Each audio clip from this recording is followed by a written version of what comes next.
Magandang buhay mga mare. Ulam for today, sinigang na pata po. Kaya ito po, aking pinakuluan na ang ating pata. At syempre, isinabay ko na rin po ang ating gabi dyan para maging malapot ang kanyang sabaw mga mare. Kaya yan mga mare ko, pinakuluan ko na ang ating pata kasama ng ating gabi. At syempre mga mare ko, dahil medyo malambot-lambot na ang ating karne, nilagay ko na ang ating sibuyas dyan at ang ating kamatis dyan mga mare ko. Bali ko, konti nga lang pala yung kamatis natin dyan mga mare ko, kaya yan lang ang ating nailagay.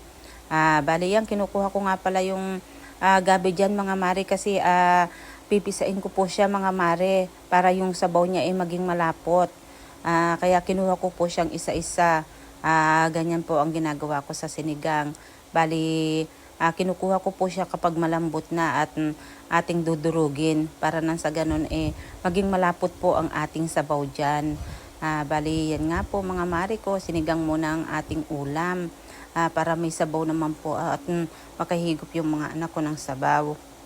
At yan nga po, dinagdagan ko po ng 1 tasang tubig dyan. Gawa po ng kukunti na lang yung ating sabaw. At syempre mga mare ko, dahil kulong-kulo na siya at medyo malambot-lambot na ang ating karne dyan, inilagay ko na ang ating mga gulay dyan.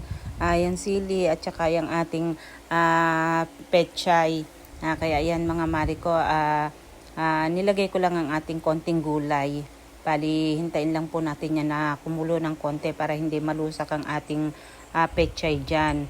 At syempre mga mare ko, tinikman natin kung sakto lang ba yung asim niya at yung lasa niya mga mare ko.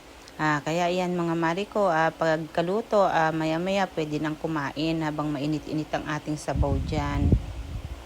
At syempre mga mare ko, eto kakain na at dahil luto na, nag-ahin na ako mga mare ko. Bali, puti po pala ang aming kanin ngayon. Yun lang mga mare.